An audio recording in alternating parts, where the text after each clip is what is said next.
I'm a woman, and I'm going to talk about Ghostbusters.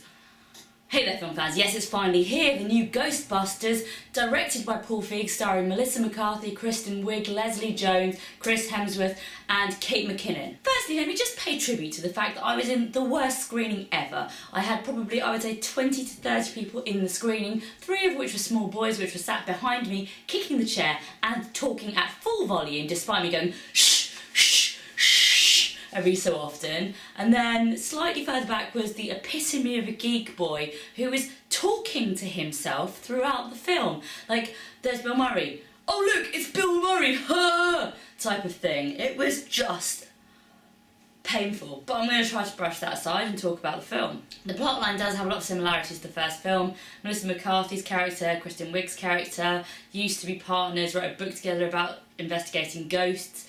Kristen Wiig stopped talking about ghosts and went off to be a proper scientist, but then circumstance brings them back together. They then go and see a ghost and decide to get the team together, bringing in a couple of new folks along the way. Firstly, let's talk about Melissa McCarthy, who was really good, I think. I don't think she really laid a foot wrong. She might have got the odd slightly not as good script moments, but really I think she delivered, was funny, charismatic, likeable.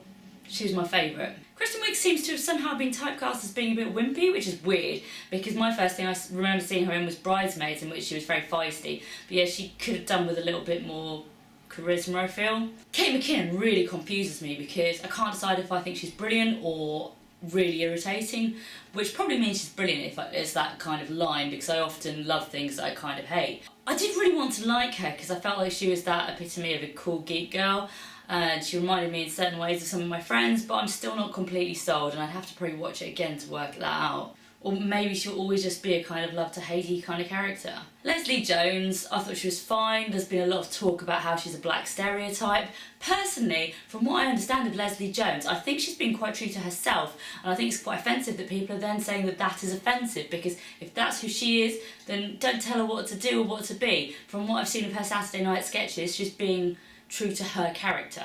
But hey, I haven't seen a lot of her previous work, so maybe I'm getting this wrong. She didn't really offend me, so I was okay with that. Chris Hemsworth does a really good job of being the kind of eye candy, which is a nice reversal of roles, because normally the woman would play that part. He also ends up being a bit of a damsel in distress figure at a certain point, which is fun to see because obviously he's Thor. Cameos wise, everyone you'd like to see is pretty much there. Rick Moranis obviously probably isn't going to come out of hiding for this, unfortunately, but Harold Ramis obviously couldn't be there, but there was a bust of him at one point, which is a nice little nod. With regards to the plot, yeah, it's a bit thin on the ground. You kind of know they have to get certain points, and does follow the first film in a lot of ways.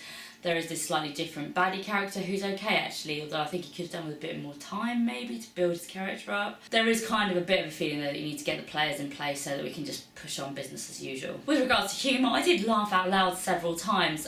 I was kind of alone often in laughing. I could tell not many people were, although some people did laugh at other bits of the film. For example, I don't find the power of Patty Compelsey funny because I've seen it so many times, but some people in the audience found that hilarious. I did have a little bit of an issue that I thought sometimes the jokes were a bit too crude for the target audience.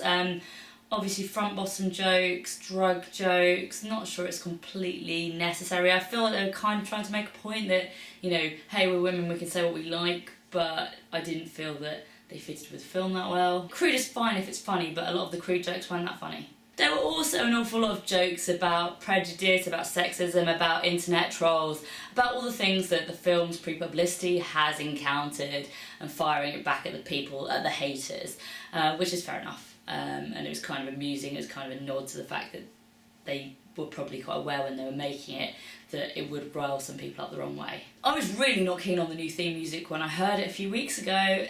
In the actual film, I think it fits okay. I think it's used quite well. Obviously not a patch on the original, but kind of works in the context of the movie. I did have a real problem with the ghosts though. Aside from them being really CGI, why is there a dragon ghost? There's never an explanation of that. Why is there a dragon ghost? Why are some of the ghosts giants and some of them are balloons and some of them are demons? And just, I don't understand that. Why can't we just have ghosts? I know that Slimer's a bit of a weird looking ghost and compared to other ghosts, but that's kind of cute. But I don't know, that kind of bugged me. I felt like they could have just had more people ghosts and done a bit more with that. It was nice, there were a lot of like in jokes and references to the previous films as well as the cameos. There was also like a bit of a hint towards Batman, the Tim Burton one, because there's this like evil balloon parade that reminds me of the Joker's parade. Some people have moaned that they don't use their weapons correctly, but then they do introduce a whole host of new weapons, probably I imagine so that kids will buy the toys.